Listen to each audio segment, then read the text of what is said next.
It's time for The Drive with Q on Sports Radio 102.9 FM The Game. Now, here's Q. Good afternoon, everyone. 4 o'clock straight up on the East Coast. It is a Football Friday. What the frig? Football Friday edition of The Drive with Q. Coming at you live inside the friendly confines of the SR 1029 FM studios. Southwest Florida's newest game in town. Coastal Sports Network. Rich Quinones here. 2 hours to play with.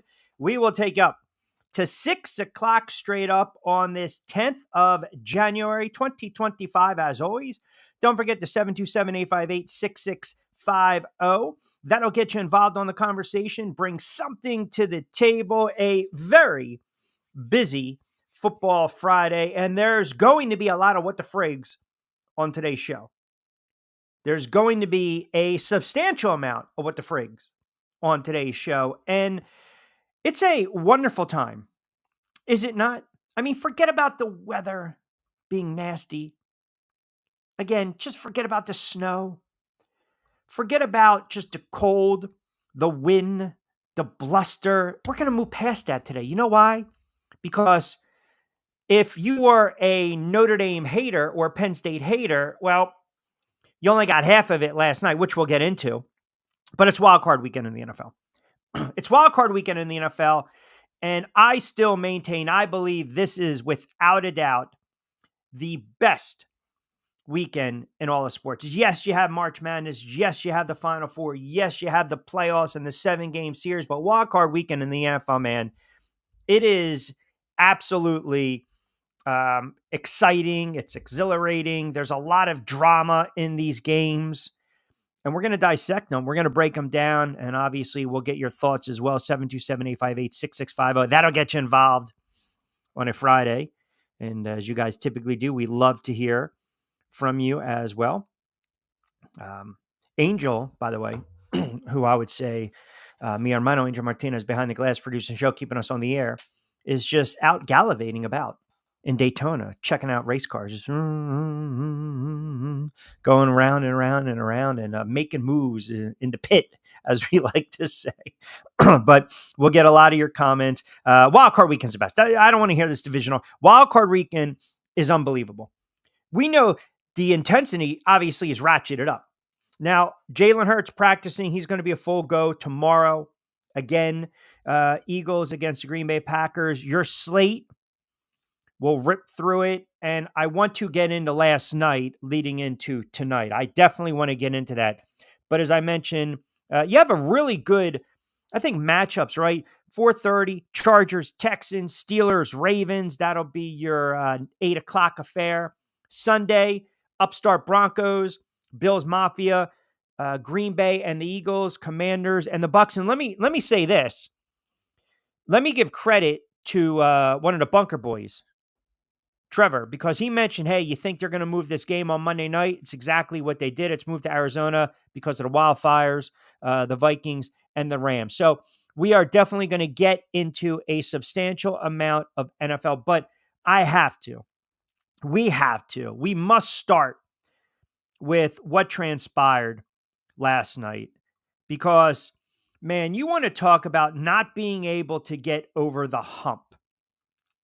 Last night was another classic example of why there are just some head coaches that cannot get over the hump. And last night was Franklin and Penn State. And I don't know how many of you guys or girls watched last night's game. It was back and forth, and we mentioned this last night on the audio version of The Drive. I had a feeling, an inkling, that it was going to come down to the last possession. But that game rubbed me the wrong way for so many reasons. And listen, it's a lesser of two evils. I can't stand Penn State, and I really can't stand them after everything that happened with Sandusky. And I've always despised Notre Dame.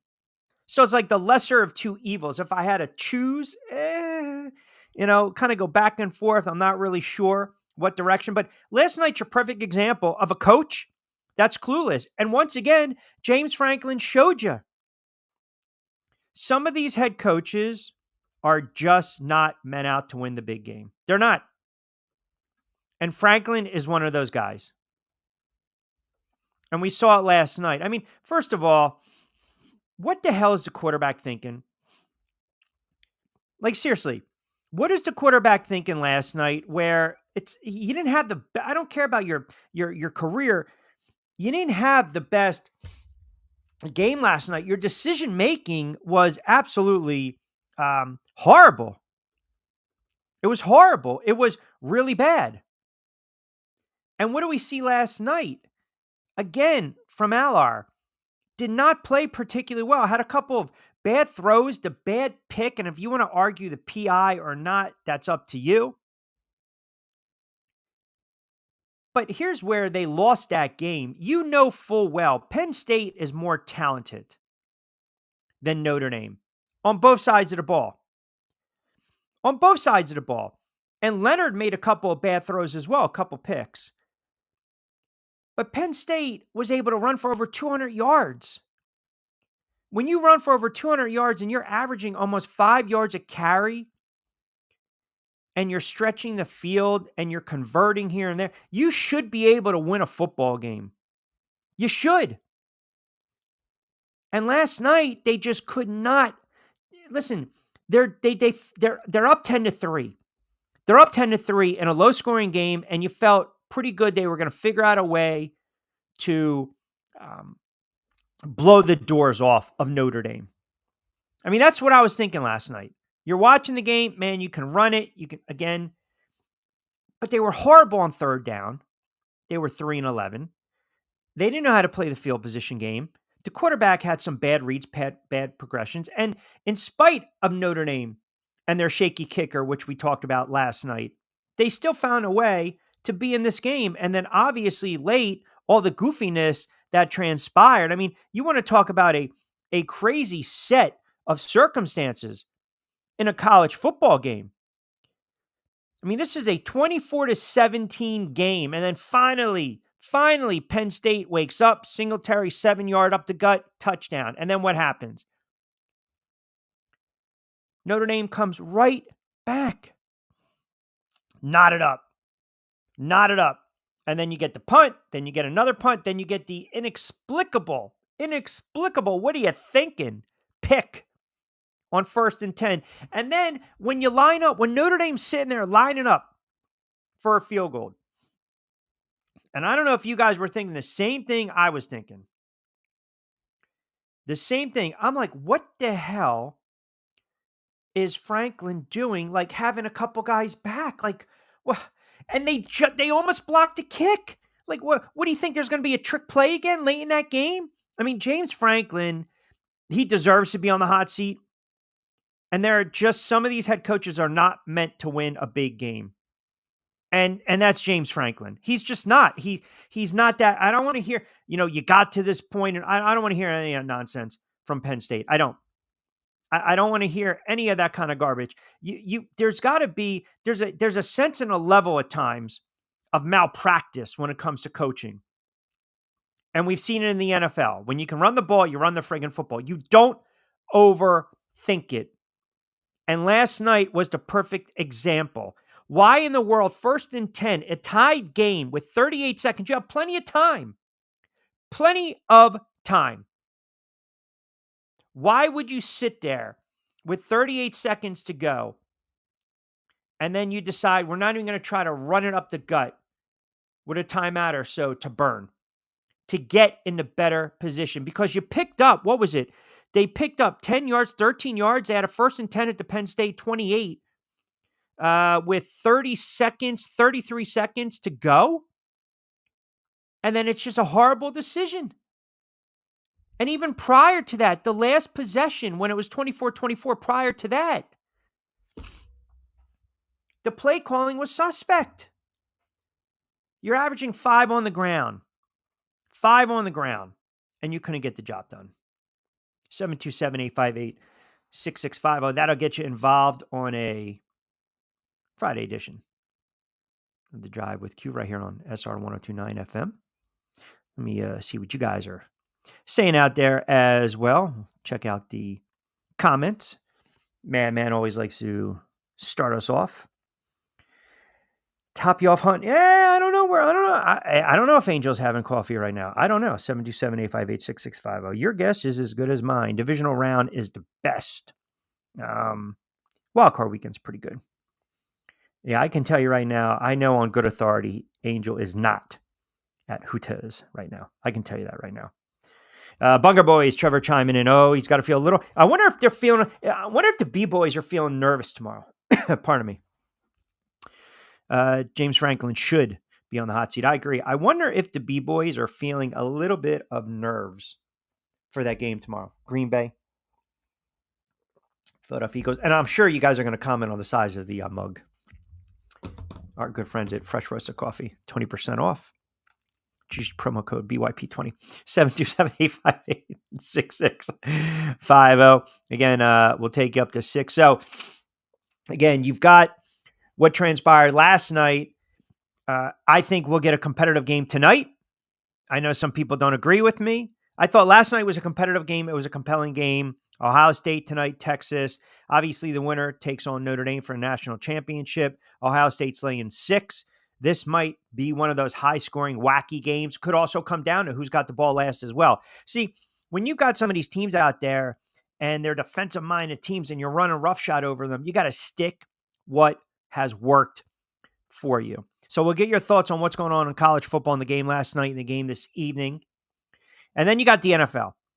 And I will say this, if we keep it local for a moment, in our neck of the woods, Philadelphia Eagles hosting the Green Bay Packers. And the Packers right now, I think this is the best matchup at the best moment for the Philadelphia Eagles. And I'm going to tell you why. So Jalen Hurts passes concussion protocol. Jalen Hurts is going to be a go. He's going to be out there.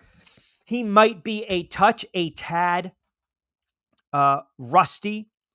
That's to be expected. But let me just add this. We know that the Philadelphia Eagles are a very slow starting type of offense. Remember, they had that first quarter touchdown. One of the last teams to have a first quarter touchdown. I mean, it just felt like forever. So we know at times they are a slow starting team. We both know that. We all know that. But I think they're getting the matchup that they want at the right time. Because the Green Bay Packers, they lose a very good wide receiver. They have to travel to a hostile environment.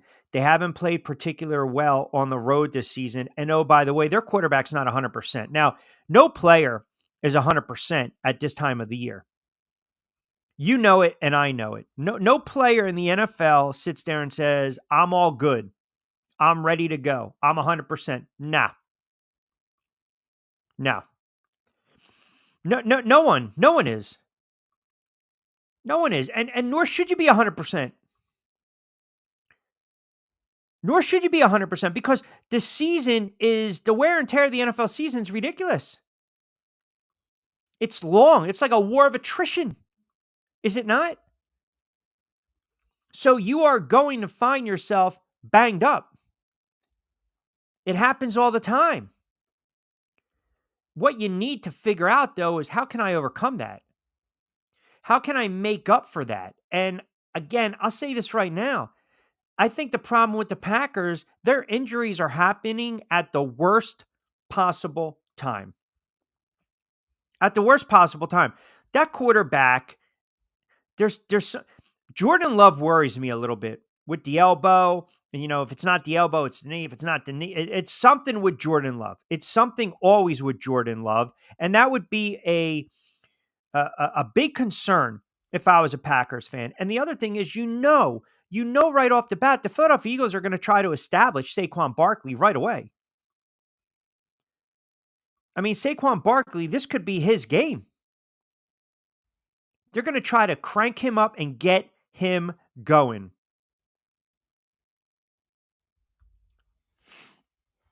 Oh, you want me to get the Bunker Boy stuff off? I'm sorry. I apologize for that.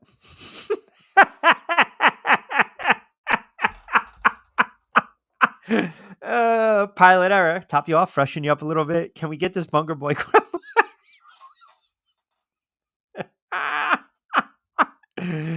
727-858-6650. is 6650. I speak for all Bunger boys. Oh, Trevor coming in. Oh, look at that TV. We are confident this weekend. All right, we'll take him off the screen. Nothing wrong with being confident. There's nothing wrong with being confident at all. You should be confident. This is a winnable game. This is the game the Philadelphia Eagles should win. This is a game the Philadelphia Eagles should win. They are the better team. You know how the Eagles lose this game tomorrow? It's if Jalen Hurts, again, if Jalen Hurts turns the ball over. If the Green Bay Packers run for two plus. Green Bay, even if they were 100% healthy, they haven't fared particularly well. That quarterback at times can be an enigma. Jordan Love, sporadic, inconsistent, as you guys are mentioning. He's a good quarterback. He's a talented quarterback. But I'll tell you what's going to happen tomorrow. If the Green Bay Packers find themselves down 17-3, 16-6, 14-0 going into the locker room at the half, they're going to get their doors blown off. And the Eagles should win this game at least by 13, 14 points. Green Bay's not built against that defense to come back. They're not. They need to run the football. If Jacobs has a big game and they can control the time of possession and flip the field, I mean, listen, Watson is a loss. He's a loss. So now all of a sudden, do I want to double up on Reed? Do I want over the top help? I don't want these guys to beat me over the top. And I think that's exactly where the Philadelphia Eagles have them. So this is a good get right, continue the momentum, so to speak, for the Philadelphia Eagles, meaning get right, get Jalen Hurts in there, get them acclimated, knock the rust off, establish the ground game, get out of there healthy, and then boom, you advance in the next round. If there was one game this weekend where I can see it being somewhat of a blowout, I can see tomorrow Green Bay and the Eagles being somewhat of a blowout. If it goes, as I mentioned, now I do believe the Ravens will beat the Steelers. And I'll tell you this, the Bills better watch themselves because Denver is such a young team, and we'll talk a little bit about this more. Denver is such a young team, they don't know any better. The least sexiest game, I think, is the Chargers and the Texans. But I love the level that Justin Herbert's been playing at. I really do. I mean, again, it's coach, right? It's coach and the staff that's put into place. We talked a lot about that this week, the one and done firings in the NFL. I'll get to Telesco later on in the show because I've got some thoughts. I've got some interesting little inside nuggets on what's going on with the Raiders in Vegas and Brady's influence. But I can see tomorrow there can be 2 or 3 games where I can say to myself, yeah, you're probably going to look at 10 to 13 point margin of victory. But if there was one game where I say, I think this could be potentially a blowout, I look at that Eagles game. I just think it's too much to overcome for Green Bay. I really do. Now, you guys might argue this, but I believe the best game on paper, and I think one of the games that's going to be extremely fun to watch, is going to be Washington and Tampa Bay. I really do. I really, really do. I think that's going to be a fun game to watch. Madman chiming in, talking about Jordan Love being ice cold. Birds win easy. Vince chimes in. Wonder what he's thinking about his Steelers. Quick first round exit for the Birds. You better worry about your Steelers. You better worry about your Pittsburgh Steelers and their coach, who, if they get bounced tomorrow and get blown out, is on the hot seat.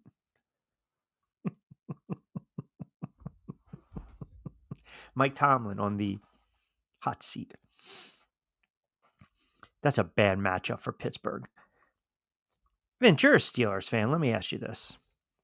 Do you envision a scenario if the Pittsburgh Steelers are struggling and they're down 16-3 at the half and Russell Wilson is struggling, that they go to Justin Fields just to provide a spark or just to maybe change it up a little bit, maybe to kind of wake up? I'm not going to sit there and tell you the sleeping giant, because Baltimore, they would love nothing more than to beat their rival. And listen, anytime you're playing a divisional opponent and you meet them in the playoffs, that means you're playing them 3 times a year. And it's, we've heard this expression, we've heard this phrase in football since the dawn of time. Divisional matchups, your opponent. Now, obviously, they split this season. Pittsburgh got the win. I believe it was earlier in the season, and then they came back and they lost. Obviously, that was a very non-competitive contest. They've dropped 4 straight heading into the playoffs, but they beat the Ravens early on. And the key for that Ravens, that second game, that win, was the fact that Lamar Jackson went off. Henry went off. See, if the Pittsburgh Steelers give up 200 something odd yards on the ground, they're in trouble. And they have to protect Russell Wilson. Russell Wilson cannot get sacked 4 or 5 times in this game. He just can't. And I don't know. If this offense is struggling, if Russell Wilson goes out, and what if he is 6 of 13 for 65 yards and a pick going in the locker room, they're down 13. Are they going to make the switch? Are they going to make the switch? Jerry in DC chiming in. Q, you're talking about the ground attack for Green Bay. They can run the football pretty well. I actually think the Packers keep it close. Oh, listen, I'm not dismissing Green Bay totally. They have to run the football. I think we just established that. The Packers have to figure out a way to run the football with success. That's all. Jacobs is averaging 4.4 yards carry. He's had a monster season. He's real good at the goal line.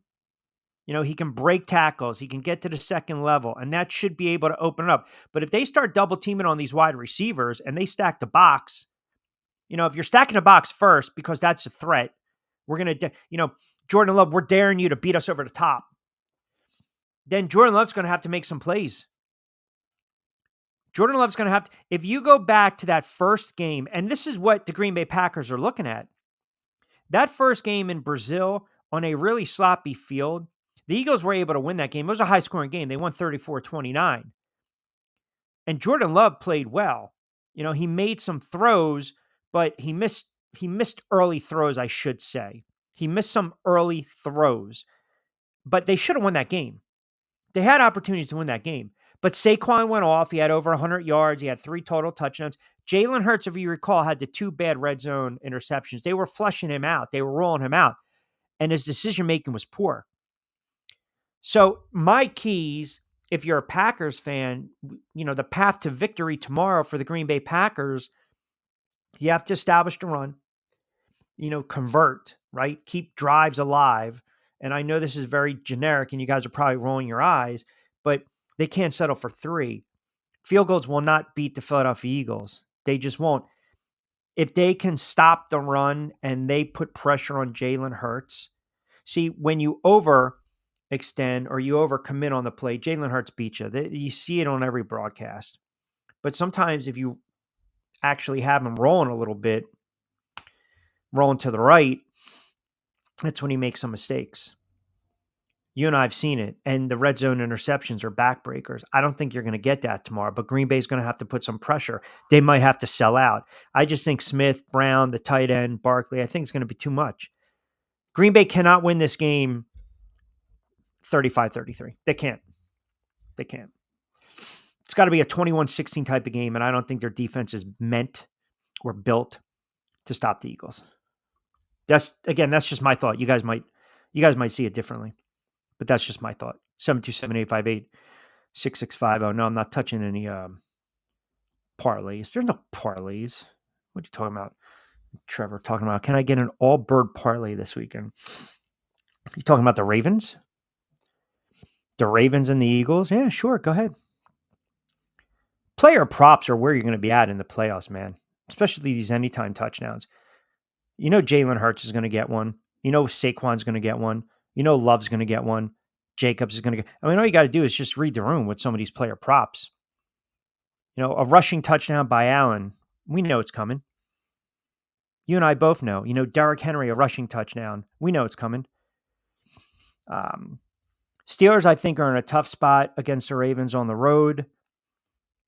That Chargers team, I believe the Chargers go into the Texans. They go into Houston and they beat the Texans. The Texans, here's the problem with the Texans. Obviously, they're down a wide receiver. We all know that. CJ Stroud has regressed. He's taken a step back. His decision making at times has really been poor this year. That offensive line is crumbling. Denver can get to the quarterback.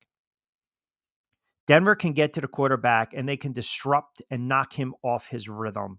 And I think tomorrow you're going to see a frustrated CJ Stroud. Now, conversely, Denver, because you got a rookie quarterback, how much will Sean Payton allow Bo Nix to just go out there and, let him marinate, cook, sling it, whatever? Bronco ball. What are we expecting from Bo Nix tomorrow? I think Sean Payton has done a hell of a job. First year head coach with Denver. I really do.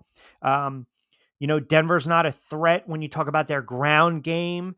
They're more of a, if you think a 2-3-headed monster, so to speak, right? Williams is a nice little running back. McLaughlin's a nice little running back. Nix can run a little bit. Those RPOs, they average about 4.1 on the ground. Houston, I think Houston's going to dare Bo Nix to beat them.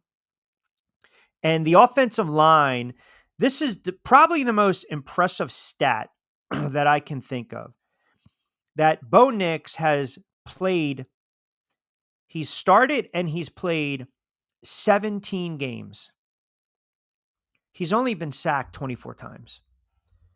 Denver offensive line is friggin' nasty, nasty, nasty, man. They're keeping this kid upright.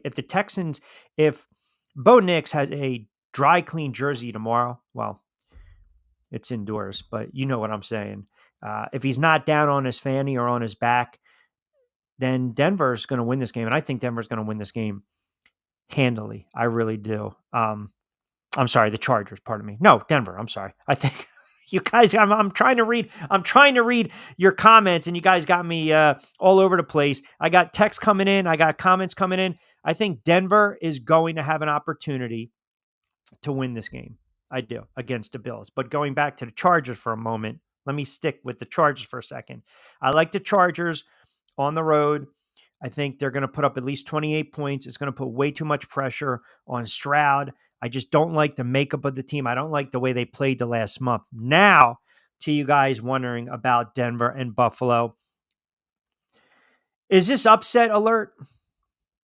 Is this upset alert right now? Time for Buffalo. There's so much pressure on the Buffalo Bills to not only make a deep run into the playoffs, but represent the AFC, get to the Super Bowl. I believe Josh Allen is the MVP. I know you and I, we've argued that back and forth. Buffalo's laying 9.5. It might close right around 9. The total is 47.5. Now, this is my point with Denver. That kid has not been touched this year. He hasn't. They've done a fantastic job of keeping him upright, and that's the key. That's the key. Bo Nix will sometimes make the decision, but he's a rookie where sometimes you say, oh my God, what are you doing? And Buffalo might dare him. Listen, we don't believe you're going to run the football against us. So we're going to drop back in coverage a little bit, and we're going to see, is Bo Nix going to try to stretch the field? Or is it going to be dink and dunk? Is Sean Payton going to let him sling it? Or is Sean Payton coming up with a game plan that the mentality is we just want to get to the fourth quarter and be down by 7, be down by 10. We want to be within striking distance. I don't know, man. I think you let the kid go out there and you let it rip. I think you let this kid go out there and you let it rip. He's averaging just under 7 yards a pass attempt. They've got some weapons. They're not a really good rushing team, and sometimes they're a bad tackling team, and sometimes they can't stop the run. They've been better at that over the last month or so. Buffalo is Buffalo, man. The expectations are so high for Buffalo this season. The Buffalo Bills can ill afford to trip up, man. They can't. That would be devastating, knowing right now that the AFC is in play. Kansas City, contrary to what Travis Kelce's talking about, waking the sleeping giant and we'll play whoever we're going to play, right? Again, I think it's a situation where I'm looking at.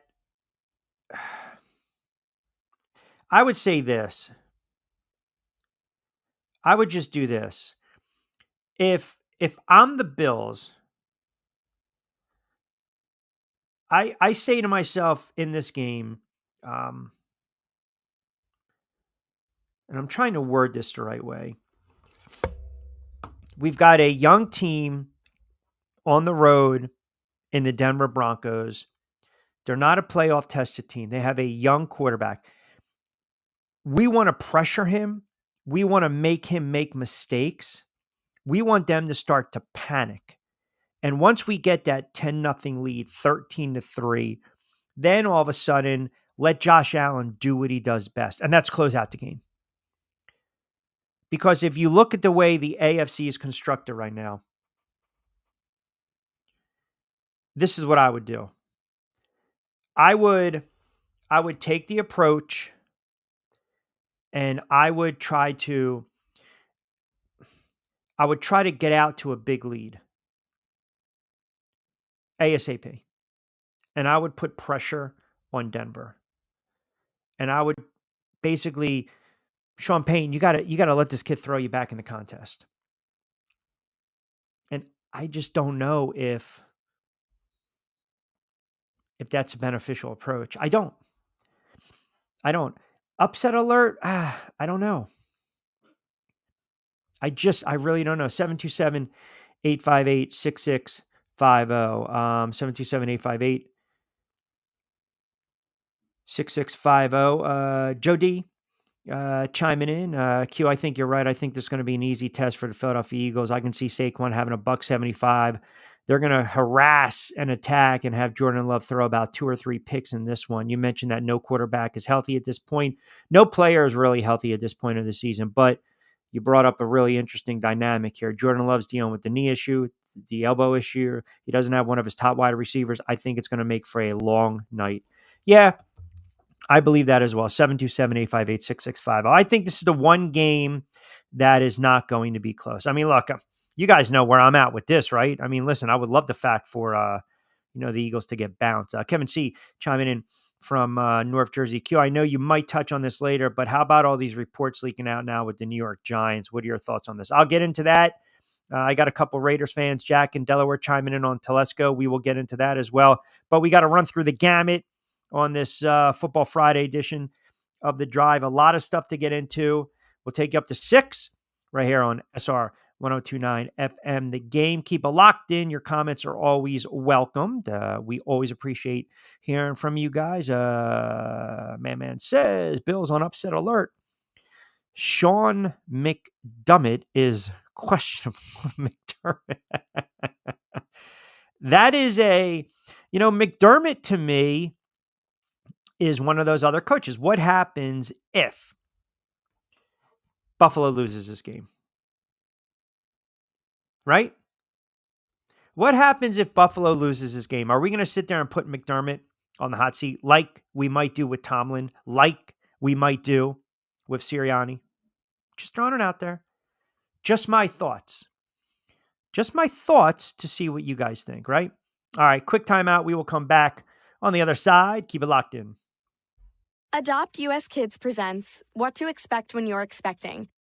A teenager. Learning the lingo. Today I'm going to help parents translate teen slang.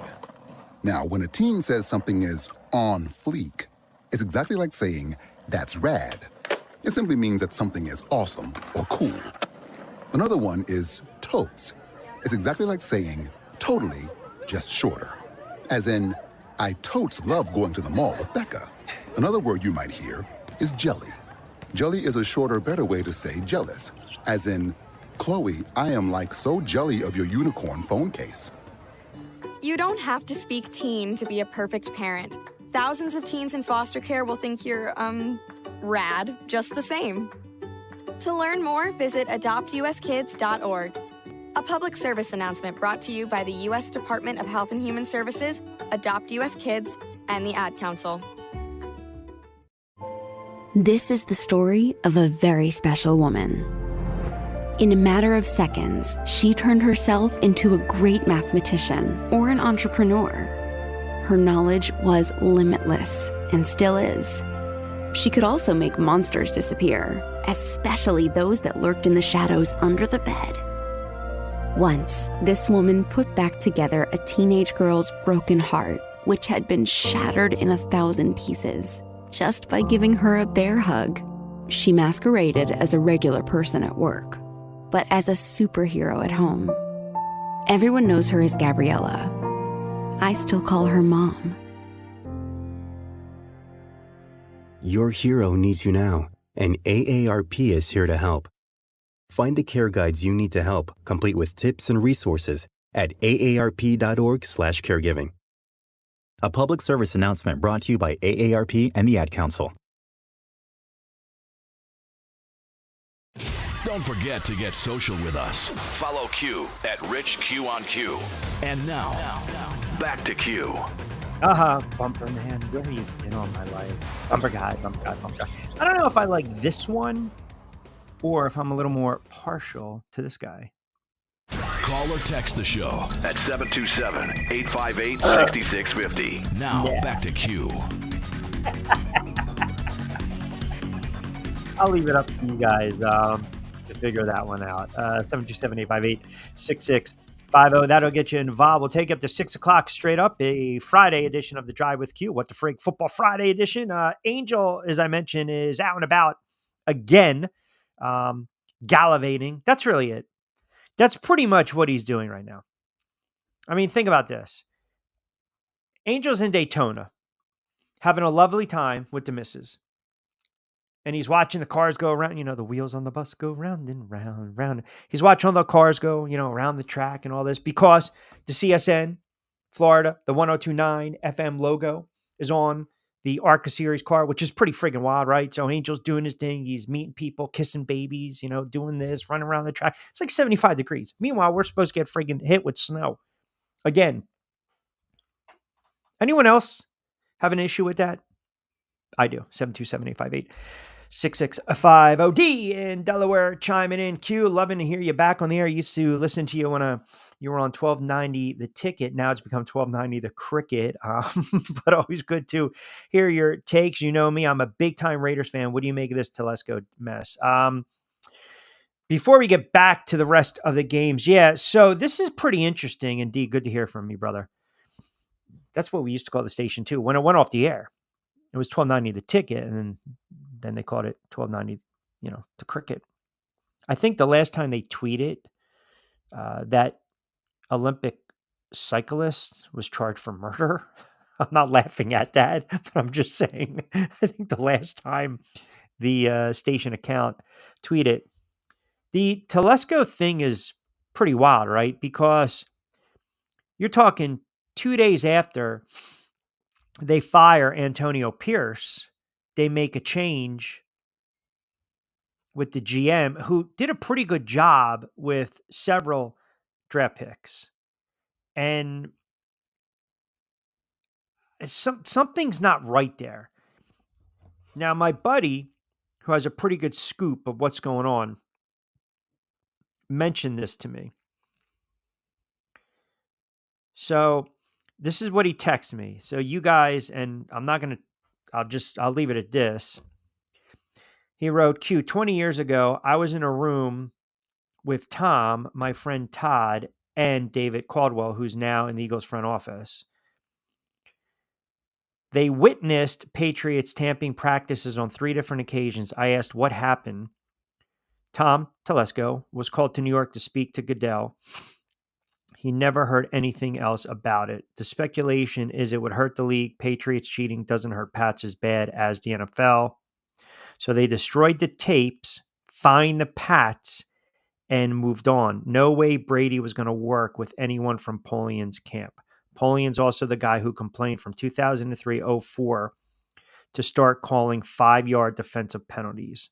Belichick was rumored to have told his defense to mug Marvin Harrison until they call a penalty and then mug him again. The weight, the power. Now, I bring it up to say this.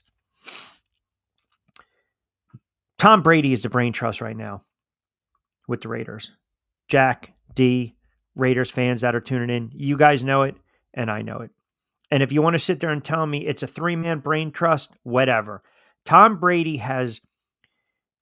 Okay, whose decision was it to fire Antonio Pierce and Telesco? Whose decision was it? Because now you have this massive void in the organization.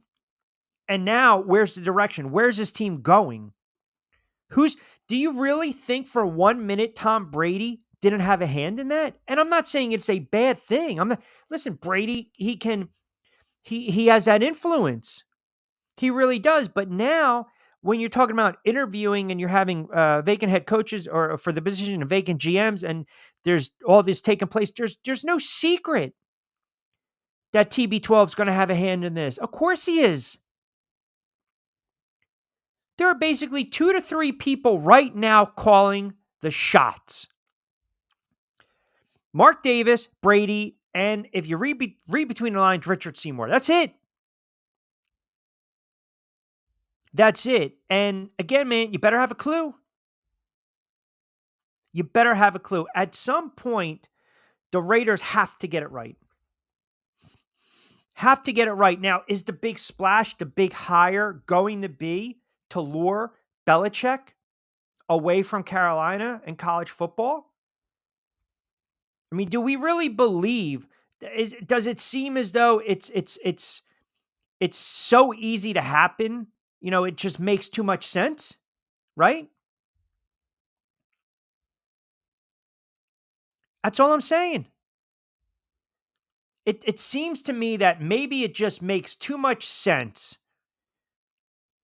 that at the end of the day, Tom picks up the phone and he says, Bill, listen, man, you got another run left in you. Man, if we can turn these guys around and this franchise around and win a Super Bowl, etched, hand in hand, here we go. Mark Davis, open up the checkbook. Hoodie, do what you do best.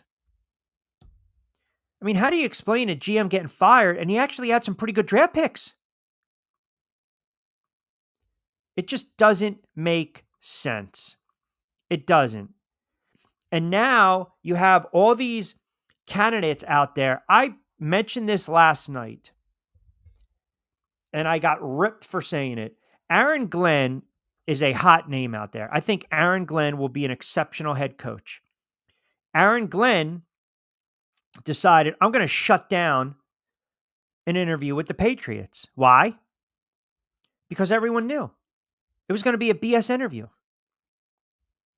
They want Mike Rabel, if I pronounce it correctly today, Vince. They want him. I don't think Ben Johnson is going to leave Detroit, and Byron Leftwich is going to be an interesting name too.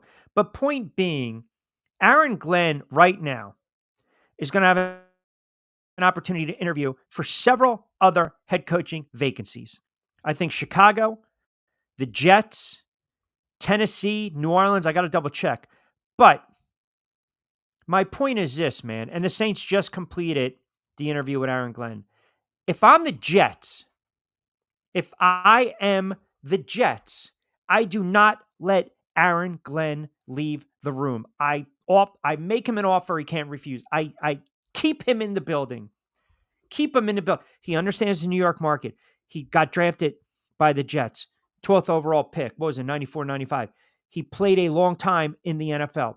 He's a winning player. He's a defensive-minded player. He knows the media. He understands the ins and outs. He was part of scouting departments, personnel. That's your pick. It doesn't need to be that sexy splash. Why are you going to waste your time with the Grudens and the Rex Ryans of the world? It's foolish. Bring in a new, crop, a new set of eyes. Not these retreads. Give them an opportunity. Defensive minded. You got some pieces in place. You got some young players, a running back, a wide receiver. Go out and get a quarterback. Say bye-bye to Aaron Rodgers. You don't need to deal with Aaron Rodgers anymore. You don't. You don't. Get a bridge, whatever. There are some coaching candidates that you should basically just lock them in the room. Lock them in the room. And I think the Jets need to do that with Aaron Glenn. Evans abuses Lattimore this Sunday, knocks him out of the game due to bad play. See, it's funny because Trevor has been hating on Washington. And no one liked my bold prediction that the Commanders were going to make the playoffs. Well, here we are. Commanders make the playoffs. It's going to be a fun game, by the way. How about this? Our guy Pete Shepard, host of the Pete Shepard Show, chiming in Monday to Friday, 7 to 10. Just win, baby. Oops, guess not. Yeah, I mean, true with the Raiders, 727-858-6650. There are some guys I'm not letting out of the building. Aaron Glenn's one of them. Ben Johnson might be another one. But I don't understand, man. When you have pretty good draft picks and you got money to play with, there's something else going on. And I also believed with, Rabel out there interviewing, it was that effect, the domino effect. This guy's out there. We want an opportunity to get him. So all of a sudden, GMs, I'm not saying panicking, but these coaches that we always believe were already on the hot seat, now it's an easy decision, man. Get rid of this guy, get rid of this guy, get rid of this guy in hopes that Mike V's coming into play. And maybe that's not going to be the case. The Ben Johnsons, the Aaron Glenns, go after those guys. Go after those guys. But when you get a one and done, when you saw the nonsense that went on in New England with Mayo and all these reports coming out, we're not going to watch film. We're going to play cards. You're done. And that was a bad hire by Kraft. Antonio Pierce, the Raiders had a big win against Kansas City last Christmas Day. They ripped the interim tag off of him. The players, quote, play hard for him. But they don't have a quarterback. But they drafted, several guys. They thought they had a quarterback in place when Minshew, it didn't pan out. They thought maybe the young kid O'Connell would come in. It didn't pan out. They need a quarterback. You can't always fault the GM for that. Now, it's a different case with my Giants because that GM decided I'm going to give $160 million to Daniel Jones. And it was totally mismanaged and blew up in their face. And to Kevin's comment before on Facebook, yeah, the stuff coming out with the Giants, it's not shocking or alarming. It's not. It really isn't. You guys think it's, some Giants fans are like, oh my God, a couple of guys are tweeting at me, messaging me. What do you think, Hugh? What do you think? Why are we surprised by this? It's a dysfunctional franchise. I don't like the business that Joe Schoen is doing with some of these players. I think it's lowbrow. It's shady. But you're going to get stories and articles about this. You're going to get all these, the new thing is the Nick McLeod cut. And this is pretty bad. I mean, you can't have a GM make a threat towards a player and his agent while negotiating a pay cut. You can't do that. According to these reports, ESPN, Shane said, don't pay October's rent, all right? As soon as I can replace him, I'm going to replace him. I'm not effing around. That's what he told McLeod's rep. Then he hung up per ESPN. Take it for what it's worth. That's not good, man. You cannot allow your front office to operate like that. And this player, McLeod, who's a vet, a pro's pro, kind of a Swiss Army knife defensive back, he played relatively well.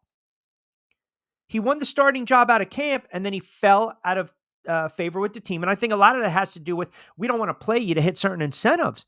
But you're asking someone to take a pay cut, restructure a 1-year, $3 million contract that he signed in March, and then it's almost like you're blackballing him. You're threatening him. That's not the way to do it, man. I don't care if you saved $1.52 million against the cap. We heard Joe Schoen on Hard Knocks. We heard his tone. I tweeted this out. The worst thing for the Giants in that franchise was to go on Hard Knocks. It was the worst thing for him. It was embarrassment. It was, I had no desire to watch it because I knew it was going to be a cluster.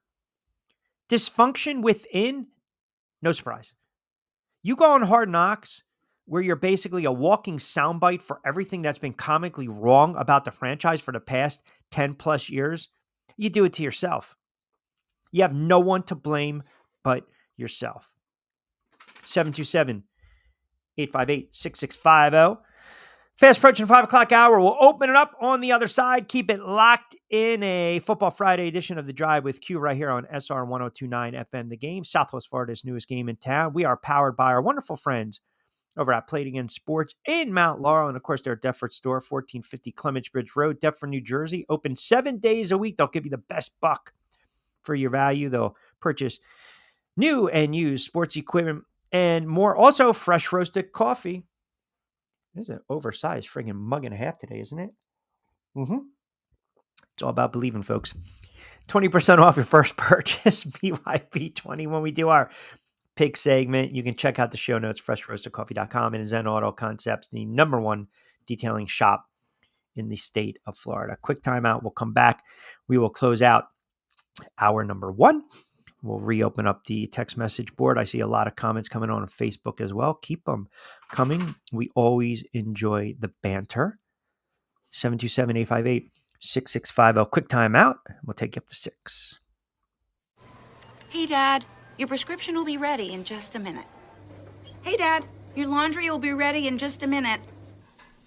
Dad, your lunch will be ready in just a minute. Hey, honey, why don't you take a minute? When you help care for a loved one, you give them as much time as you can, making sure they're safe and comfortable. But it's just as important that you take some time for yourself. At AARP, we can help with information and useful tips on how you can maintain a healthy life balance, care for your own physical and mental well-being, and manage the challenges of caring for a loved one. Because the better care you take of yourself, the better care you can provide for your loved one. Thanks, Dad. Thank you. You're there for them. We're here for you. Find free care guides to support you and your loved one at aarp.org/caregiving. That's aarp.org/caregiving. A public service announcement brought to you by AARP and the Ad Council.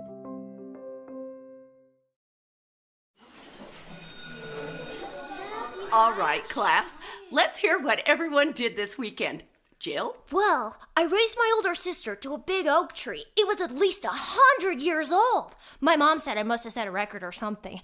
And then we went down by a stream and perched up on this huge rock and saw all of these little minnows swimming around way below us. And then I rescued my little brother from an evil slug king who was guarding him in the bush fortress. And my sister and I brought him back to our super twig fort for safety. And then we all laid out and told stories until it got dark. And the Big Dipper led us all the way home. Awesome. Where were you, Jill? Yeah. We went to the forest. It's not that far away. Anyone want to come this weekend? Ask your parents to take you and your friends to the forest this week and find the fun, adventurous you. It's closer than you think. Check out discovertheforest.org. Brought to you by the U.S. Forest Service and the Ad Council.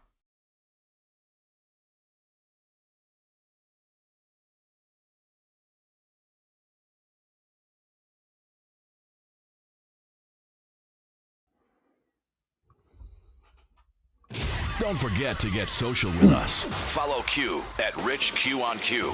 And now, back to Q. A lot of issues, Mike. What do you guys call it? The Death Star mic? 727-858. Don't forget to get social with us. Follow Q at RichQ on Q.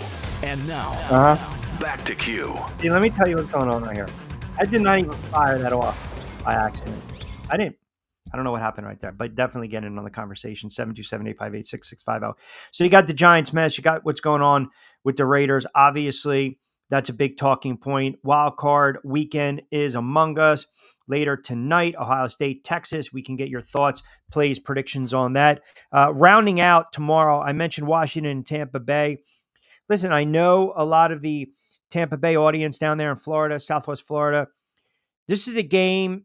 You're waiting to see what Baker's going to show up, right? Because Baker Mayfield has put together a really nice season. I still don't believe, he's the MVP, contrary to what some of you guys believe, but he's put together a really nice season. It's simple here, man. They should be able to run the football against Washington. And here's another case of a veteran quarterback versus a young rookie quarterback. And typically, that is a tough matchup. It's very hard to have a rookie quarterback go on the road and win. It's really hard for a rookie quarterback to go on the road and win in the playoffs.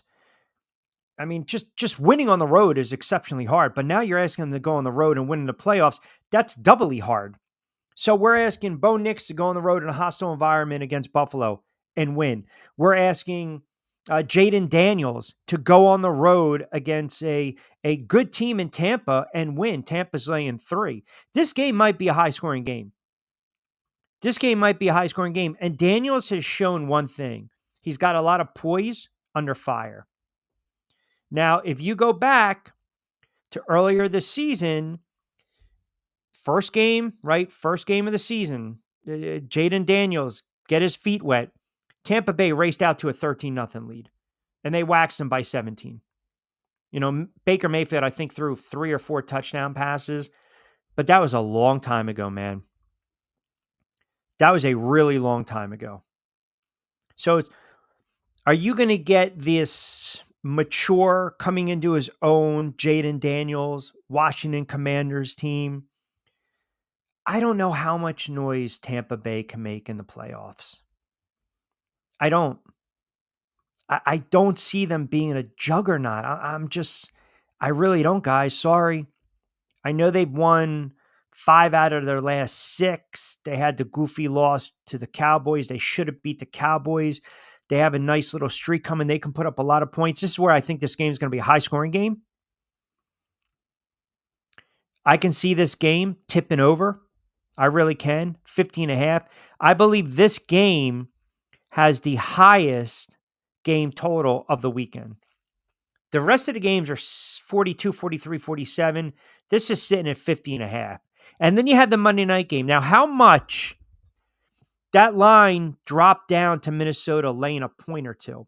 How much does this moving the game to Arizona due to the wildfires in Los Angeles put a lot more pressure on the Rams now? They were the home team. Now you're talking neutral site. That's always a tough nut to crack. That's always a tough spot for a team. It really is. Like, you got to be real careful, because now all of a sudden you're going on the, you're turning around, and this is it's an environment where it's a neutral site. And that's always tough. Neutral site, man. Who do we give the edge to? We talked about pressure for some of these teams. Pressure for a team like the Minnesota Vikings. Pressure for Buffalo. Pressure for Baltimore. Pressure for the Eagles. These teams got to make a deep run. If you're the Minnesota Vikings, and people think this is going to be a trip-up moment for the Minnesota Vikings, got to be fair here. We got to be honest. We got to be objective. There is a substantial amount of pressure, not only on Minnesota, but Sam Darnold,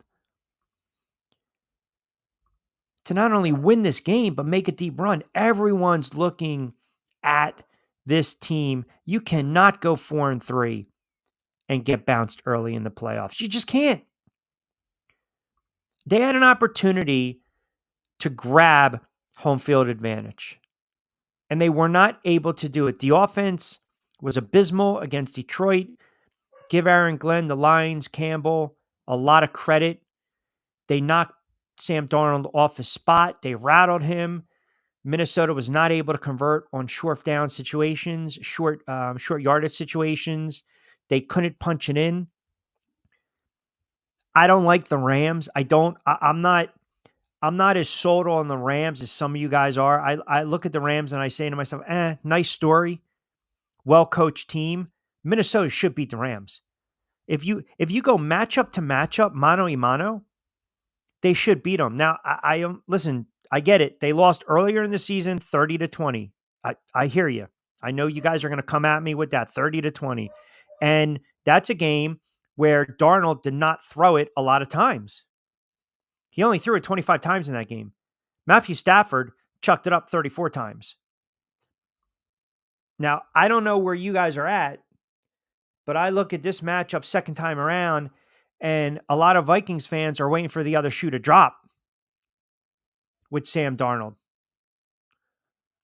They're waiting for the other shoe to drop with Sam Darnold. They're waiting for Sam Darnold to kind of revert back, come back, take a step back, see the ghost, hear footprints. I think Darnold is going to play a really good game. I think Darnold's going to play a clean game. I think there's a lot riding for Sam Darnold. Right now, we're looking at Sam Darnold and we're saying, nice story. Comeback player of the year, resurrecting his career. Nice story for Sam Darnold. Way to go, slinging Sammy Darnold. Sam Darnold, if this team goes deep, he's basically now, if Darnold has a little bit of a run and they get to an NFC championship and he plays well and they still lose in Detroit, but he throws for 350 and 4 touchdowns, Sam Darnold's going to cash in the offseason. So it's easy when we put pressure on head coaches. It's easy when we put pressure on these franchises. But how about this? How about this with Sam Darnold? You're talking about a couple games away from being that $30, $35 million quarterback if he has some big-time showings, if he can play well. And if he can, they're going to have an opportunity to win. They really are. 727-858-6650. 727-858-6650. 5 o'clock straight up on a Friday edition of The Drive on SR 1029 FM, The Game, Southwest Florida's newest game in town. Don't forget, download the app. You can check us out online, sr1029thegame.com. You can go right to the home about starting lineup, click on. You not only get the audio, but you also get the video version as well. 60 to play with. We'll keep it locked in. We'll get to your comments as well. On the other side, as we typically do, we'll run through the gamut. We'll get your thoughts on tonight's game. I'll throw out to you guys. Give me your thoughts, predictions, and your plays for this weekend, wild card weekend. If you have some upsets, I want to hear from you guys as well. Let me know what you guys think as far as the upsets. Quick timeout. We'll come back on the other side. Adopt US Kids presents What to Expect When You're Expecting. A teenager. Learning the lingo. Today I'm going to help parents translate teen slang. Now, when a teen says something is on fleek, it's exactly like saying, that's rad. It simply means that something is awesome or cool. Another one is totes. It's exactly like saying, totally, just shorter. As in, I totes love going to the mall with Becca. Another word you might hear is jelly. Jelly is a shorter, better way to say jealous. As in, Chloe, I am like so jelly of your unicorn phone case. You don't have to speak teen to be a perfect parent. Thousands of teens in foster care will think you're, rad just the same. To learn more, visit adoptuskids.org. A public service announcement brought to you by the U.S. Department of Health and Human Services, Adopt U.S. Kids, and the Ad Council. This is the story of a very special woman. In a matter of seconds, she turned herself into a great mathematician or an entrepreneur. Her knowledge was limitless and still is. She could also make monsters disappear, especially those that lurked in the shadows under the bed. Once, this woman put back together a teenage girl's broken heart, which had been shattered in 1,000 pieces, just by giving her a bear hug. She masqueraded as a regular person at work, but as a superhero at home. Everyone knows her as Gabriella. I still call her Mom. Your hero needs you now, and AARP is here to help. Find the care guides you need to help, complete with tips and resources at aarp.org/caregiving. A public service announcement brought to you by AARP and the Ad Council. Call or text the show at 727-858-6650. Now, back to Q. All right, a couple minutes past 5 o'clock hour. We'll take up to 6 o'clock straight up. Your comments throughout. 727-858-6650. See what you guys think. What's gonna occur this weekend? Rams win. All right. Not a lot of Stubsons there. Texans, Rams, Ravens, Eagles, Broncos, Commanders. Enjoy free money. See you on Man Up Now. That's it. You leaving us? Maybe he's got a little Hot date with a little cookie. Who knows? Trevor chimes in. Pittsburgh starts Fields. Shock the Ravens. That's not happening. Stop. Even though you did say that they were probably going to move the game to another location. So I will give you that. You're not a veteran quarterback like Russell Wilson. You're going to go down with Russell Wilson. Now, there might be a moment or two in the game where you might see Fields. I think they're going to design some plays. You know what's interesting too, Trevor and guys, about that whole game? The Baltimore Ravens are actually preparing. You hear, by the way, you probably hear Kiki chewing away. She's a loud eater. The Baltimore Ravens are preparing for a handful of plays. You know, defensively, they're preparing for Justin Fields. I just don't like this matchup. I don't like this matchup for Pittsburgh. Buffalo, Baltimore, they should all be on missions. They should all be on missions. Meanwhile, Kansas City's going to kick back and relax, and they're going to get their bye, right? Worldly disaster. And if you're giving this guy credit for a Nostradamus-like pick, come on, remember the Bunker Boys' tendency. Ooh. That is a what the frig moment on a Friday. Because what happens is the Bunker Boys, if the Philadelphia Eagles were to lose on Saturday, we will not hear from them. What was the line in Goodfellas, right? Oh, you won't be hearing from him anymore. We will not be hearing from there'll be airplane mode.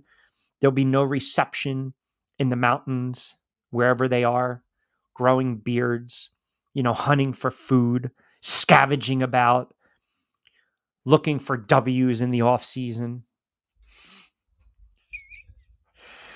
727-858-6650. I think the Eagles are going to roll on Saturday against the Packers. I like the Ravens.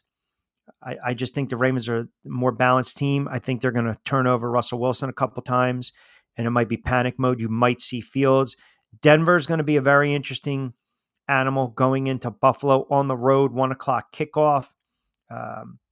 Commanders, rookie quarterback, again, on the road, Tampa Bay. Out of all the teams playing this weekend, since we're talking about pressure, right? We're talking about pressure, all these pressure points, and all these head coaches, McDermott, Sirianni, right? Pressure on those guys to win. Tomlin, pressure to him on win. House money. It's a phrase we toss around in the sports world, in the gambling world, in the broadcast world. Hey, the team's playing with house money. Is there a team or two that you guys think is going to be really loose this weekend and just kind of play that way? Carefree. Carefree. Is it going to be a Washington team? Is it going to be a Tampa Bay team? Is it going to be a Denver squad? I mean, these teams, they don't have a ton of expectations. Now, granted, you want to go out and you want to win a game and you want to go as deep as you possibly can in the playoffs, but first-time quarterback. See, Washington to me is we've arrived a little early. We have arrived a little early. I see Trevor and the man going back and forth here. Obviously, he's a 49ers fan. Bunker Boy's coming back.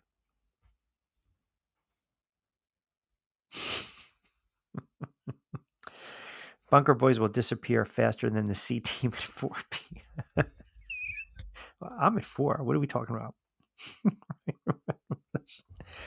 A childlike argument, but they will have the same scheduled game time in a couple weeks. Wow.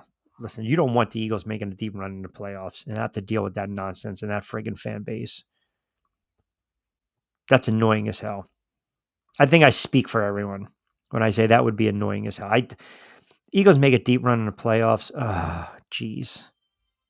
I mean, come on. We got to go through this again. I got to keep watching Sirianni do his nonsense shake. Oh, man. I don't want to see any of that nonsense. I don't.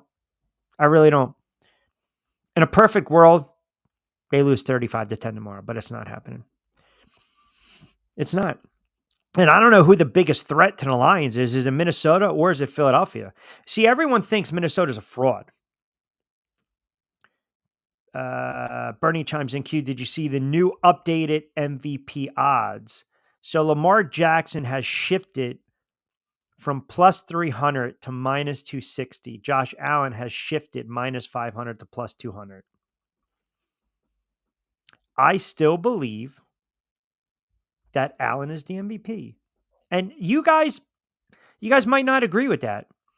And I'll say this too. If you guys are smart and you play your cards right this weekend, you can put a little coin in the pocket with some of these lines. And I don't like, the 8.5 to 9.5. That's a little dangerous. But if you really have convictions and you believe a team, say like Denver or Washington, can go on the road, then obviously points be damned. Just take them on the money line. Get a little more value for the buck. But I do like a couple plays and a couple overs this weekend. I believe Washington and Tampa is going to be a high-scoring game. I believe Denver's actually going to cover. They will keep this game close late against Buffalo. The two games that I can see getting out of hand is the Green Bay and the Eagles. And just for some reason, and you guys tell me what you think on this one, I think this is a really bad match. There's too much going on with Pittsburgh. I mean, now all of a sudden we're talking about, Justin Fields and, are they going to pull Russell Wilson, or what happens if Tom, like all these distractions. And I believe Baltimore is playing with a chip on their shoulder. Baltimore believes right now they've got the best 1-2 punch offensively in football in Lamar Jackson and Derrick Henry. That's what they believe. And if you see what they've done over the last, month of the season? I mean, is Baltimore that team where you just don't want to face right now? You don't want to play these guys right now? They can score points. Look, they can score points. They did what they needed to do against Cleveland. They came out of the gate 14-3, and I'll get to Watson because some of you guys have been asking me. You asked me about Watson yesterday and what I think the implications are going to be with this new injury coming up, or re-tearing the Achilles. But they put up 35 points. I think they believe they are a wrecking ball at this moment. And they have the best 1-2 punch. You got a arguably perennial MVP in Lamar Jackson, all-world, all-pro running back in Derrick Henry. This is a game where I believe it can get out of hand early. If Lamar Jackson is playing in that MVP form and Henry's running wild, then yes, the two blowouts, Pittsburgh and Baltimore, which is rare because it's a divisional matchup, and then the Eagles and Green Bay, 727-858-6650. So here's the news on Watson, and this kind of changes the dynamic of the draft. So Deshaun Watson tore his Achilles again. And sorry, I'm not feeling bad for you. I'm just, you're not a good dude. But anyway, he tore his Achilles again. The Cleveland Browns hold the number 2 pick overall in the 2025 NFL Draft. Now, what are the chances that the Cleveland Browns draft Sanders or draft Cam Ward? The talk is if Sanders gets drafted by Cleveland, Deion Sanders and Shador are going to pull an Eli Manning and an Archie Manning. We're not going there. We're not doing that. That's where quarterbacks go to die. Okay, fine. Here's how I think it's going to break down. So, and this is, and just don't attack me when I say this. Please don't. You have to find the best player available if the player that fit your need the most is not available. Does that make sense? So if you miss out on a quarterback, then it's got to be the best player on the board. That's how the GM should approach it, and that's how they typically approach it. Tennessee, there's this sentiment now that Tennessee is going to trade their number 1 draft pick. They just want to acquire assets. Okay, fine. Whatever. If Cleveland drafts Sanders, do the Giants take a shot if Ward's on the board or Hunter, depending upon what transpires for that number 1 pick? Do you go best available? Or do you go with a quarterback? Because the Cleveland Browns need a quarterback. If I'm Tennessee, am I trading that pick? Or if I'm the Giants, do I trade with Cleveland because you're so desperate? If Cam Ward goes first, then the Giants have to trade with Cleveland if they want Shedeur Sanders. And there's a chance this pick isn't even for sale. And that's because Deshaun Watson just tore his Achilles. So now, if Tennessee doesn't trade the pick, they stand pat, they go Cam Ward, Cleveland goes Shedeur Sanders, that leaves Hunter at number 3 for the Giants. That leaves Hunter.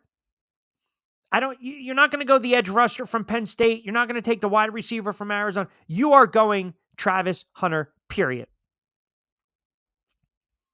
That's why this Deshaun Watson news is crazy. Because now you know. I mean, you kind of knew that they're going to need a quarterback, but now they really need a quarterback.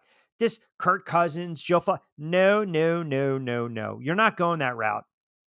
You're just not. That would be absolutely foolish for Cleveland. But the argument is, are you going to draft another quarterback if you're Cleveland? The Browns and Watson decided a couple weeks ago, we're going to rework the contract, right? Because we want to avoid years, because now the Browns can basically push out his dead salary cap hit into 2030, which is, I mean, think about this. Think about the every cent. It's horrible. They got Winston on the roster? No. Right? They got Billy Zappe Dappy Doo? No. They got the other kid, DTR, Dorian Thompson Robinson? No. I mean, it's just, those are the quarterbacks under contract right now. Jameis Winston's going to be a bridge somewhere. He's going to be a bridge somewhere. I do not have confidence in Dogus Winston. 727-858-665. Oh my goodness. Paul in PA chimes in. Q, I heard you're ripping Penn State, and guess what? As a Penn State alum, I'm 100% with you. I have no idea what the hell that kid was thinking. What the hell was Franklin thinking on that game-winning field goal? Why would you drop back to? The play calling was absolutely shit. Yeah, I mean, that's a bad loss for Penn State. That really is. That's a bad loss for Penn State. I was a little surprised that, the play calling, everyone was raving about this quarterback. He's playing himself up the draft boards. I didn't see it. Was I missing something? I wasn't overly impressed by this kid. I really wasn't. Penn State had no business losing that game. They were the better team. They were the flat out better team, and they couldn't get it done. And sometimes that happens. And it's worse in the pro ranks. It's worse in the NFL. When you're the better team and you can't get the W, especially come playoff time, you have to just sit there and stew all off season. You got to sit there all off season and think, what the hell could it have been? And all you have is yourself to blame. And there's going to be some teams tomorrow kicking themselves. There are going to be some teams tomorrow realizing we had a golden opportunity. Look, man, this year, and we hate to say it over and over and over, but there's parity. There are not any juggernauts this year in the NFL. They're not. Look, Kansas City won 15 games. They should have been 16-1, and they basically rolled over. Denver gets in. Cincinnati's on the outside looking in. We understand why. Okay, fine. You're resting players. At 15-2, are we going to sit here and say that, man, this is a 99 Rams-like team, a 2007 Pats-like team, a 2000 Ravens? They're not invincible. They're not dominating. They're just a really good veteran team that knows how to win. It was brought up on the show, and I think X-Man brought it up months ago. They're not lucky. They're just that good. That's why they win certain games. Good teams in the NFL find ways to win. Great teams always find ways to win, even when they don't play great. And that's Kansas City. But they're a beatable team. They are a beatable team. So Buffalo, Baltimore, teams are looking around. We might be able to pinch them this year. This might be our year. I don't look at Kansas City and say, wow, they're a juggernaut. I just can't. I don't believe it. I don't feel it. And you can look at the odds and you can look at the futures and you can look at the AFC and the NFC. And yes, Kansas City and the Lions are going to be right there, plus 300, plus 360 respectively to win the Super Bowl, right? Think about this. To reach the championship, to reach their conference championship, Detroit is minus 240 and Kansas City is minus 350. Every other team is plus money. Every other team is plus money. It tells you what the odds makers believe. Here are going to be your two teams that are going to represent each other in the Super Bowl, right? Each conference respectively. They got the best shot to represent their conference, to at least get to the championship game. The top seed, typically when you're the top seed in the NFL, man, you win again. You win one game after the bye, and you're right there in the championship. I'm telling you right now.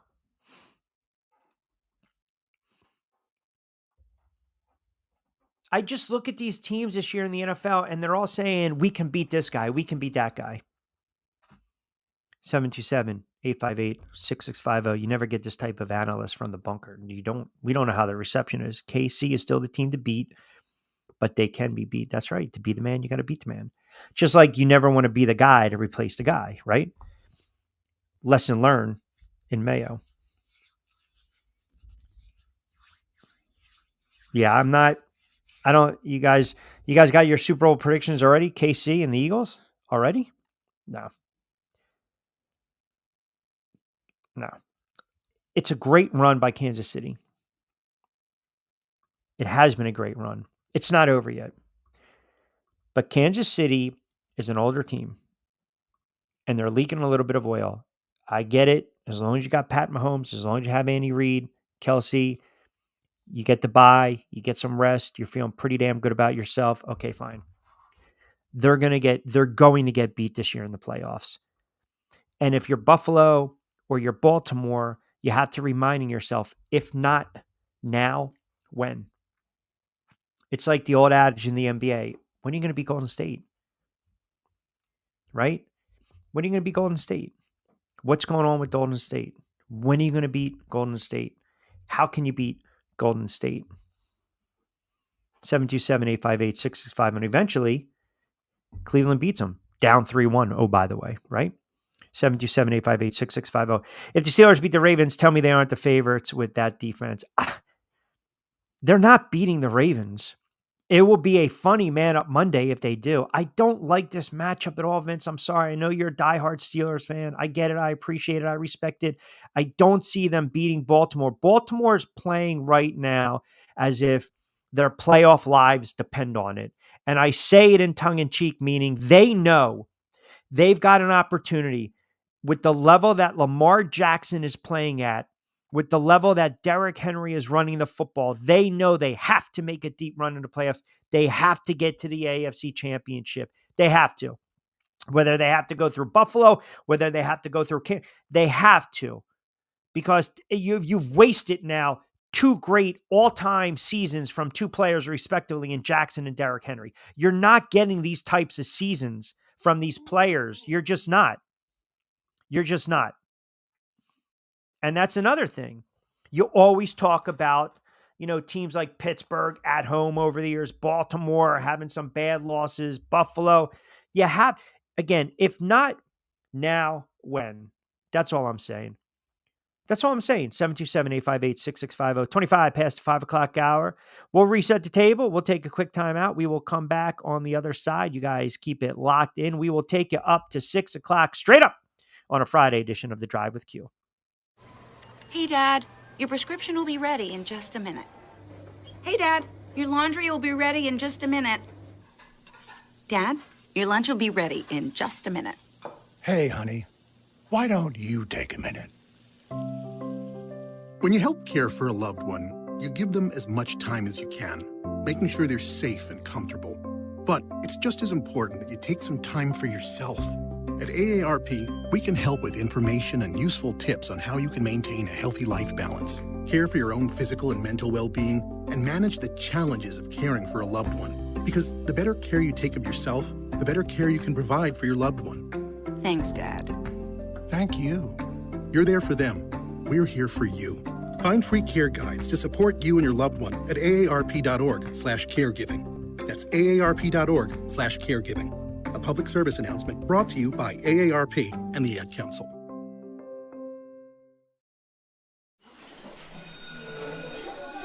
All right, class. Let's hear what everyone did this weekend. Jill? Well, I raised my older sister to a big oak tree. It was at least 100 years old. My mom said I must have set a record or something. And then we went down by a stream and perched up on this huge rock and saw all of these little minnows swimming around way below us.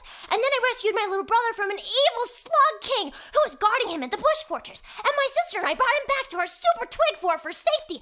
And then we all laid out and told stories until it got dark. And the Big Dipper led us all the way home. Wow! Awesome! Where were you, Jill? Yeah. We went to the forest. It's not that far away. Anyone want to come this weekend? Ask your parents to take you and your friends to the forest this week and find the fun, adventurous you. It's closer than you think. Check out discovertheforest.org.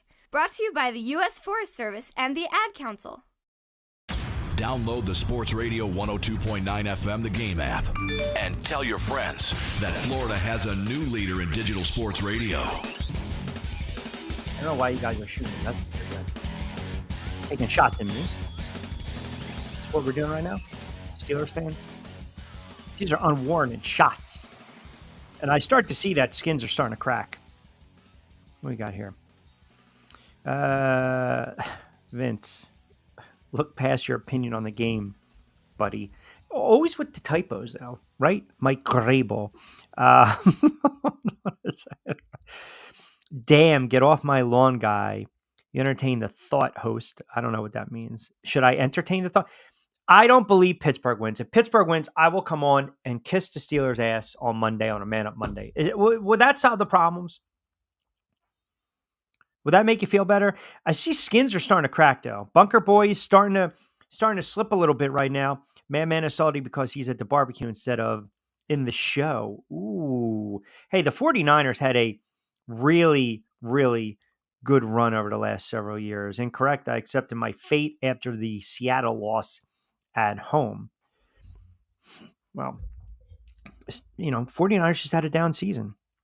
Sarge in Delaware, who is a Steelers fan. Q, stop ripping on my Steelers. I actually agree with one of your callers, if you call them callers or text messengers, whatever it is, Q. I think Russell Wilson's going to have a big-time game, but they can slow down Henry a little bit when the time of possession. You never know what Tomlin does. He goes to his bag of tricks. Give me the Steelers 27-24 over Baltimore. All right. I don't know if you guys want to call them texters, whatever. That doesn't bother me. 727-858-6650, whatever. Tomatoes to each his own. I think it's a bad matchup. I believe there are certain teams right now in these playoffs that know this is the year they need to make a run. Buffalo's one of them. Baltimore's another one. Philadelphia Eagles are, and so is Minnesota. Kansas City's already won back-to-back. They're trying to go back-to-back-to-back. It's unheard of. But you got a lot riding at stake for some of these teams, man. If the Lions are another team. If the Lions lose in the NFC Championship, they might lose Ben Johnson. They might lose Aaron Glenn. You've lost coordinators. And maybe there's talk, is Jared Goff the guy to get you over the hump? Who knows? Same thing could be said in Buffalo. You guys brought it up earlier with Sean McDermott. I mean, if the Buffalo Bills go out with a whimper tomorrow, or they lose in a divisional round again, depending how the seedings break, whether it's to say Baltimore or Kansas City, then what are we going to do? Right? The Chiefs will get the winner of the Texans and Chargers. So if the Bills win tomorrow, they will face either the Ravens or the Steelers, which means if they get through that, they ultimately have an opportunity to see the Ravens or the Bills. If they win, they'll have a chance, obviously, to see Kansas City in the AFC Championship, right? I mean, that's how it breaks down. Baltimore moves on. The Steelers move on. The Chiefs will get the lower seed, 4-5. They get the winner of the Texans, Chargers, and there you go. So if the Ravens win and they battle the Bills, which is going to be a hell of a divisional matchup, those two are set in stone, the winner to meet the Chiefs. Then you look at the NFC, the Lions are the number 1 seed. They'll play the winner of the Rams versus the Vikings. And then you've got the Eagles and the Packers, and they get the winner of Tampa Bay and Washington. So the Eagles might have the easiest road to get to the NFC Championship. But as long as the Lions win in the divisional round, they're still going to host. I mean, can you imagine if the Lions get pinched and the Eagles, if the Lions lose, say, to the Vikings, and the Eagles win tomorrow and then they beat Tampa Bay and or Washington, Eagles are going to get home field advantage throughout the playoffs. I'm sorry, home field advantage for the NFC Championship. So the road might be a little more paved easier for, say, Philadelphia in the NFC if it breaks. AFC is a different animal, man. AFC is Baltimore, Buffalo, Kansas City. Those are all tough teams. I'm not discounting the Steelers. I'm not discounting the Chargers or the Texans or the Broncos. I'm just telling you what I think. It's just my opinion. You watch these games long enough, you know which teams know exactly how to step up come the postseason. You're going to get an upset here and there, but it is somewhat rare. It's somewhat rare at times. It's, you get these number 1 seeds. You're a number 1 seed in the NFL for a reason. You're a number 1 seed in the NFL for a reason. And the things I don't like, Houston's not protecting their quarterback. The Steelers are coming in with a lot of question marks, and they're also coming in on a losing streak. I don't like that. The Vikings offense looked asleep against the Lions. I don't like that. Now that game's moved to Arizona, so logistically the travel, here you go. Players are creatures of habit. They're creatures of habit. Now that habit, now bad behavior is it's disrupted. It's disrupted. Green Bay's a banged up team. That quarterback is not healthy. He's not. Jalen Hurts, I get it. Concussion protocol cleared to play, but the elbow and the knee for Love, that's a different animal. Washington, rookie quarterback on the road. Tough spot. Tough spot.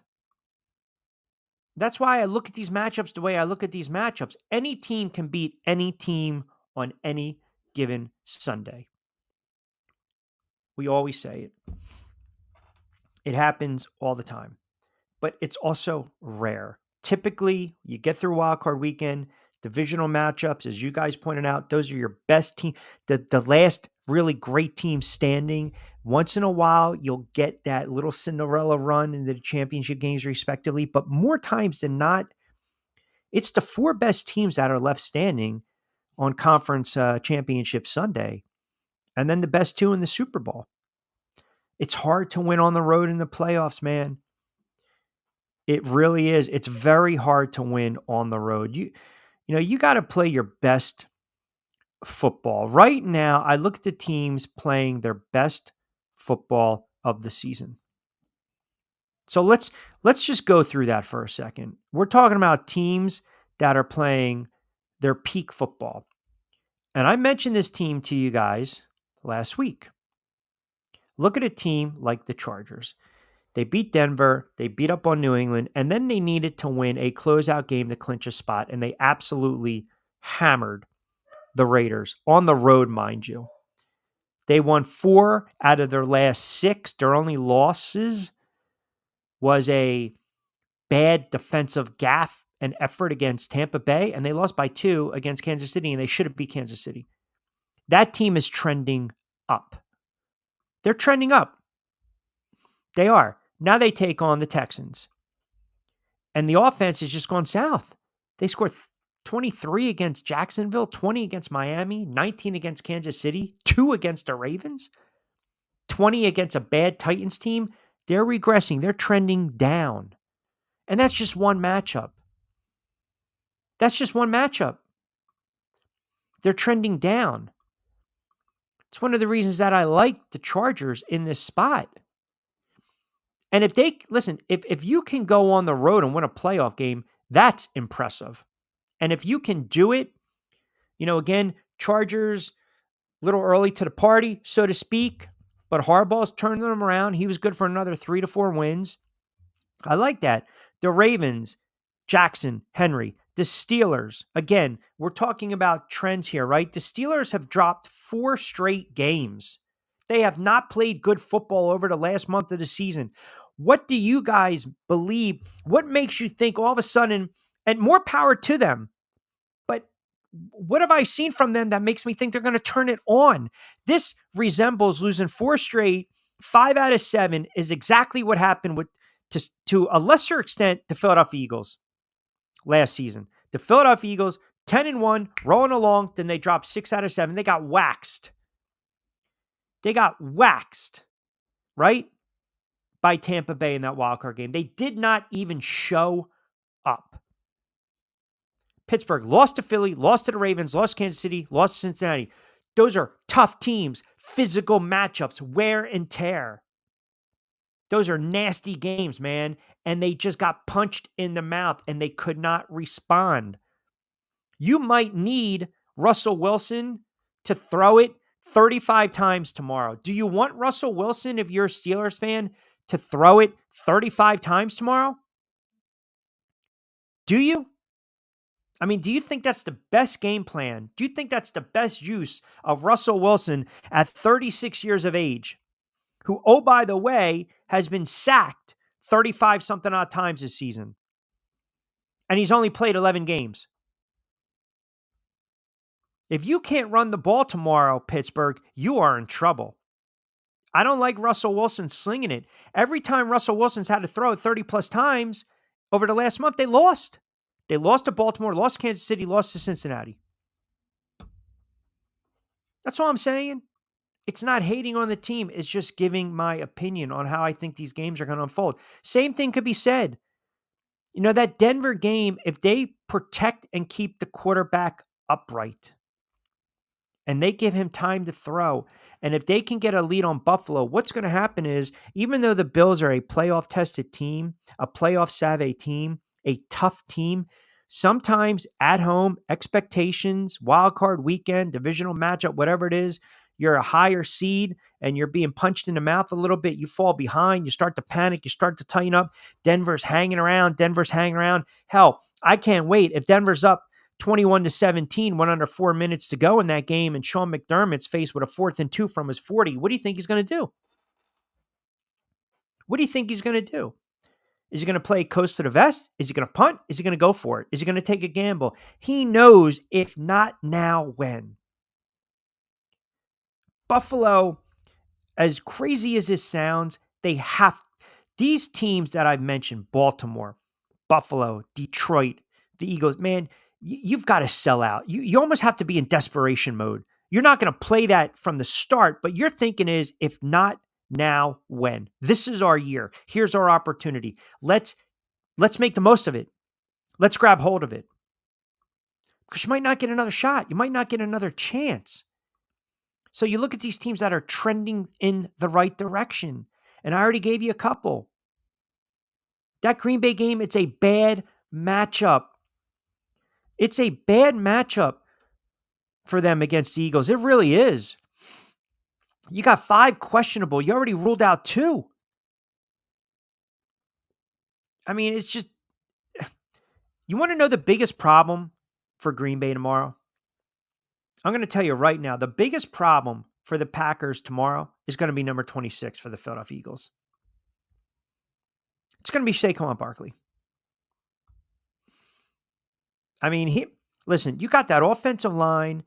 Here you go. Saquon, playoffs, boom. That offensive line is mammoth.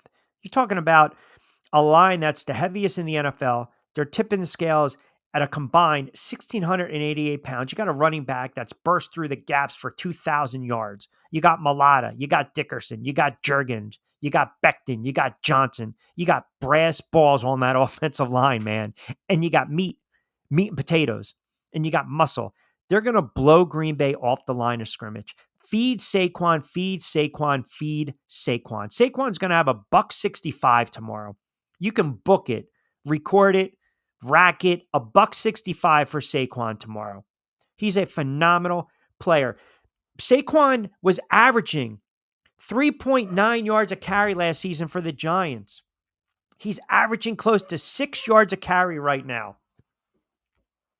Right now, 6 yards carry for the Eagles. So imagine how great is this for an offense where on first, second down, you can rip off 6-7 yards a touch and get in second and short, third and short. You're loving it. You're absolutely loving it. It puts so much pressure again on the defense. It really does. 727-858-6650. Mark in Wilmington chimes in. Q, I got to agree with you on this one. I think Saquon might get 200 yards. You can see him ripping off 30 to 45 yarders. It's going to put a substantial amount of pressure on Love. The Packers are not equipped to score 28 in this game. It's a good point. That's why, they play these games, right? And that's why we try to break down these games. Washington and Tampa Bay. I mean, you got a rookie quarterback, first time in the playoffs. Did Washington arrive a year early? Did they arrive a year early? If you're a Bucs fan, are you getting bad Baker or good Baker? Because that seems to be the sentiment, right? Which Baker Mayfield? Lattimore's going to play against the Bucs, that's a huge lift. And Washington's got some players. You got a veteran tight end. They can run the football. You have a dynamic young quarterback that can sling it. He's tough. He can scramble. And then you got the old veteran, the journeyman quarterback, who's played himself into a franchise quarterback in Baker Mayfield. Tomorrow, this game, if you're looking for a nice play, right? If you're looking for a really nice play, I think this is a game where they're going to hit the over. I think there's going to be some offense in this one, right? Gary chiming in, appreciate it. I'm sorry, Jerry chiming in, appreciate it. Did you factor anything in for Lamar playing like crap in the playoffs? Yes, we know that Lamar Jackson has had issues come playoff time, but Lamar Jackson also hasn't had a dynamic running back like this in Derrick Henry. So even if Lamar Jackson is struggling a little bit, they're going to feed Henry. This is the game where Henry's going to get his touches. He's going to get his touches late. He's going to get that 25 to 35 plus, and he's going to wear down Pittsburgh's defense in the fourth quarter, and they're not going to want to tackle him. Lamar Jackson needs to shed the label that he is a bad postseason player. He has to. And it's a great point you brought up. He's 2-4 in the playoffs. I mean, listen, you have to. I'll tell you how Pittsburgh could win this game. Aside from the obvious. And that's shutting down Derrick Henry first and foremost. We've seen Lamar Jackson at time get very sporadic, skittish. Sometimes when you flush him out of the pocket, Lamar Jackson is playing at such a high level that it could be to his detriment, where he believes if I roll out to my right, I'll be damned, I can throw it across my body in the middle of the field in double coverage, and someone's coming down with it. Regular season, September, October, you might get away with that. You're not going to get away with that in the playoffs. You're not. And you're talking about the trend of Lamar in the playoffs, right? That's what we're talking. We just talked about it. The trend. I mean, Lamar Jackson, his touchdown to interception ratio is not good. It's just not. You're talking about the trend under Greg Roman, with the pass attempts, with the yards per attempt. And it's just, it's not a good playoff. He disappears in the biggest moments come playoff time. You can't have games where he has 2 turnovers tomorrow and 1 pick or a fumble. You just can't. I mean, you just can't. And I think the recent big game inexperience has been detrimental. I think that's, been a problem. But I also believe right now he's arguably put together the best season of his career. And I know these are divisional matchups. I understand coordinators have film. They know what Lamar's bringing to the table. His stats were good enough to get that AFC North crown, secure the spot in the playoffs. You got the arch rival. Here we go. Wildcard game, M&T Bank Stadium. It's going to be electric on Saturday. This is his moment. But if he's struggling early, you also have a great running back to fall back on. And Pittsburgh's run defense, they can be stingy at times. They have a good defense. They have to get to Lamar Jackson.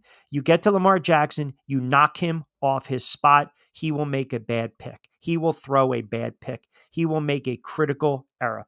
No doubt. I haven't seen it a lot this season. I really haven't. I haven't seen it a lot this season.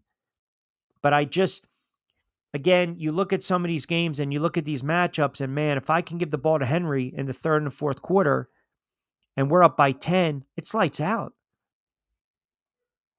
It's lights out. And here's the other elephant in the room, and I have to be fair. Baltimore's missing Zay Flowers. And that's a big loss that I touched a little bit on last night with the hour show. That's a big loss. That'll now, you're going to have to get the tight end involved, no doubt.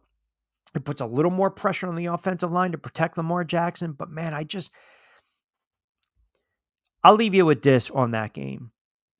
If the Baltimore Ravens lose to the Pittsburgh Steelers, you have wasted a historic season by 2 players. And you might have wasted your best shot for Baltimore to get to the Super Bowl. That's just Baltimore. If they score 34, they win this game. If they score 30 plus 34 points, they win this game. If this is a low scoring game, if this is a 21-17 in the fourth quarter, then all bets are off, man. All bets are off. Then the Steelers can win the game. They can win that type of game. They can win that 24-21, 21-17. I don't think they can match offensively. They can match Baltimore's offense, even with Flowers out. And I know I'm not wavering on this. I still believe Baltimore wins the game. And tomorrow, by the way, we will do a hour edition of The Drive. On a Saturday, we'll do an hour edition of The Drive right here on SR 102.9 FM, The Game. We will go more in depth with all these games. I found out my guy Lloyd Vance is over dancing and prancing in Puerto Rico. So we were supposed to hit a BYP spot, a back your play spot. Lloyd's over there in Puerto Rico enjoying the warm weather with his lovely wife. So I'm sure he's having fun. He might be tuning in right now listening to us. But tomorrow, and I believe the idea is for us to go on at 2:30 and wrap up right around 3:30, 4-ish, because obviously you got the pregame 3:30 for the first kickoff of the Chargers and the Texans. So again, I'll reiterate it. I do like the Chargers. I do like the Ravens. Broncos will keep it close. Eagles, I'm wavering a little bit on Washington and Tampa. And then we can talk a little more Monday afternoon on the Vikings and the Rams, which Skull Fam chimes in. Q, it's a really good point that you brought up on Sam Darnold. If he has a great run, he's definitely going to get paid $30 to $35 million. If he doesn't, we might revert back to the old Sam Darnold. Yeah, it's a very interesting dynamic, is it not? You're this close. If you're Sam Darnold, you're really close to having a monster payday. And who knows if Minnesota believes you are going to be the guy going forward, or the speculation we're going to trade J.J. McCarthy. Who knows? I don't. But it definitely is something that is worth monitoring, especially if you are a Minnesota Vikings fan. And really, look, a fan of a team that needs quarterback. That's the other thing, right? Those bridge quarterbacks. All right, as far as college football tonight, Ohio State, Texas, that'll be in the Goodyear Cotton Bowl Classic. OSU is laying 6 in this game. Do we like a high-scoring game tonight? Do we like a high-scoring affair? There is a ton of money right now being laid on Ohio State. A ton of money. And that's why, again, Caesars opened with Ohio State at 5.5. And I had a couple guys point that out to me, which, I already knew, and the line's now sitting at 6 plus. But I mean, think about that. So Ohio State was a 1.5 point favorite over Texas in early lines last week before the semifinal matchup was set. But now you've got Texas just gets by Arizona State in overtime. Buckeyes just annihilate it. Quack, quack. And here we go, 5.5, 6. So the expectation tonight is Ohio State's going to blow the doors off Texas. I think this will be a high-scoring affair. If Ohio State's up, again, let's just say it's a 21-13 going into the locker room, or 28-17 heading into the fourth, you're looking pretty good if you hit the over in this one, because Texas is going to have to score some points tonight. They're going to have to. I mean, look, Ohio State, they had that stunning loss to Michigan in the final week of the regular season, and they were 20.5 point favorite in that one. So I think this will be a fun game to watch. I think it'll be a high-scoring game. I think Texas is going to have to score at least 30 plus to win this game. Ohio State is just a freaking juggernaut, man. They really are. Look, I get it. They had the 2 losses, but they ripped through Tennessee, who didn't want to be there, and then they absolutely they've averaged 42 the last 2 games. I mean, they're not messing around, man. They're really not. They got a decent quarterback. They can run the friggin' football. They got 2 or 3 very good running backs, and obviously we know about the kid Smith, the wide receiver, who's just absolutely a beast. Flat out nasty. So that'll be a fun game to watch. 727-858-6650. Don't forget, we'll record a Back Your Play tomorrow, and we will be live again. It looks at 2:30 Eastern time on The Drive with Q on a Saturday. Want to remind everyone to check us out on SR1029thegame.com. You can check out the starting lineups. That's where you'll get all the audio, and then, of course, the on-demand, and then you'll see all the shows: Pete Shepard, Martinez and Company, The Drive with Q, Beeves World, Lloyd Vance's Insider Football, Talking Hoops, Young Life Radio. Kid did a really nice job with his debut this week. And then Critical Sports Entertainment. We're going to start onboarding some new shows as well. So definitely lock in SR1029thegame.com. Let me squeeze in a couple more thoughts and a couple more comments before we get out of here. Greg C. in Delmarva in the DMV. Q, you know me. I'm a Ravens fan. I don't care about Lamar Jackson's past playoff failures. I do love the flock in this one, 35-17. Henry's going to run wild in this one, $169 and 3 scores. All right. There you go. Down 95 in the DMV with the Ravens flock. It'll be a fun game. Wildcard weekend, I maintain, is just it's so entertaining. It's so fun. You just never know what's going to happen. That's why it's a wildcard weekend, man. I mean, think about all those crazy games years ago, the 49ers and the Giants, right? The Music City Miracle. I mean, just, the 4th and 26 when you need a fix, right? Green Bay and the Eagles, Fred X, Donovan McNabb to Freddie Mitchell. Green Bay playing horrible soft coverage late in that game. But wildcard weekend always, always, always gives us fun games. And as the madman is closing us out, yes, some upsets, some more upsets than expected. But where would those upsets come from? Washington beating Tampa Bay is not an upset. By virtue of the line, it's an upset, yes. The Chargers beating the Texans, or the Texans, by the way, the Texans are a 3-point home dog, which is rare. Not an upset.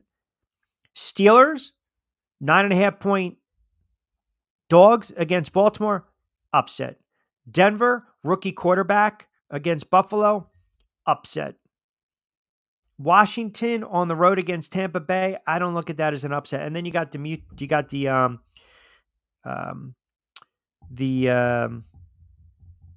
Monday night game. I mean, is that an upset if the Rams beat Minnesota? I'm seeing a lot of people picking the Rams. So sure, the biggest upset of the weekend would be Denver, I believe. It wouldn't be Pittsburgh. It would be Denver with a rookie quarterback on the road beating Buffalo. That to me would be the biggest upset of the weekend. Might happen. It might happen. What's the last thing an Iowa stripper takes off? There you go. We always like to come full circle. Hey, we are brought to you by our good friends over at Play It Again Sports 1450 Clemensburg Road in Deptford, New Jersey. Also, the new store in Mount Laurel. You can shop online. You can go right up to the door as well. They're open 7 days a week. They'll purchase your used sports equipment and so much more. Also, Zen Auto Concepts and number one detailing shop in all of Florida, located in Stuart, Florida. Fresh roasted coffee, the official coffee drink of the Drive with Q right here on SR 1029 FM. The Game. You can check out the links below. BYP20. That'll save you 20% off your first purchase if you are in Delaware, Jersey, New York, Philly, and if you're getting hammered with the snow and you want a little warm Java, a little warm cafe, as we like to say, will freshen you off a little bit. We will top you off, so to speak. Check out our good friends over at Fresh Roasted Coffee. And then, of course, our good friends over at Critical Sports and Entertainment. We will be onboarding some new shows via Critical. So Gabe and the guys, we always appreciate you guys. Angel will be back in the saddle mañana with me as he's just touching up all the festivities down there in Daytona with the ARCA series. So it's pretty cool. He posted this out on Facebook. We'll put it up on the website as well. But if you get time, give us a follow, give Angel a follow as well, SR 1029, The Game. And you can see some of the photos and some of the videos that he's posting that he put out there on social media as well. It's pretty cool. You get to see the detail of Coastal Sports Network, SR 1029, FM The Game, the little, our logo, the decal right on the ARCA car, which is pretty cool. ARCA Racing, it's about to begin. I think it's about 20 weeks, they were telling me. So that'll be pretty awesome to check out and an awesome branding and marketing opportunity for us. And we certainly appreciate the relationship. So that's pretty cool. And he posted some good stuff there. Practice in the books. And we've partnered up with the very fine folks over at City Garage Motorsports. Give them a follow as well, at CG Motorsports FL on X. And they're located in Lakeland, Florida. CGM professional racing team powered by Orlando Health. And they are competing in the ARCA Menards Series, which is based in Lakewood, Florida. And they represent the 863. So 863 car. So that's pretty cool. All right. As we start wrapping up, reminder tomorrow, we will be on from 2:30 to 3:30. Why do hunters like strippers? They know a good round when they see one. All right, that's going to be it for the man. Pretty much put Bunker Boy back in the mountains there. So I'm sure the Eagles fans will be chiming in tomorrow, 2:30. All right, as we start to wrap it up, as always, everyone have a wonderful Sports Friday. Enjoy the college football tonight. NFL heavy tomorrow. We'll dive in and dip in a little NBA light night in the association. We'll get you caught up to speed on all these rumor mills as well with the head coaching vacancies, the GM vacancies, and we'll do it all on a Saturday edition of the Drive with Q. As always, I appreciate you guys greatly. The comments, the banter, the engagement. You guys are very entertaining as well. So with that, have a good Sports Friday. Be safe, be sound. We will talk to you tomorrow from 2:30. Follow us on social media, but 2:30, we're going to go live with a Wildcard Weekend special edition of The Drive with Q. Until then, I'm Rich Quinones. Hasta luego, buen día.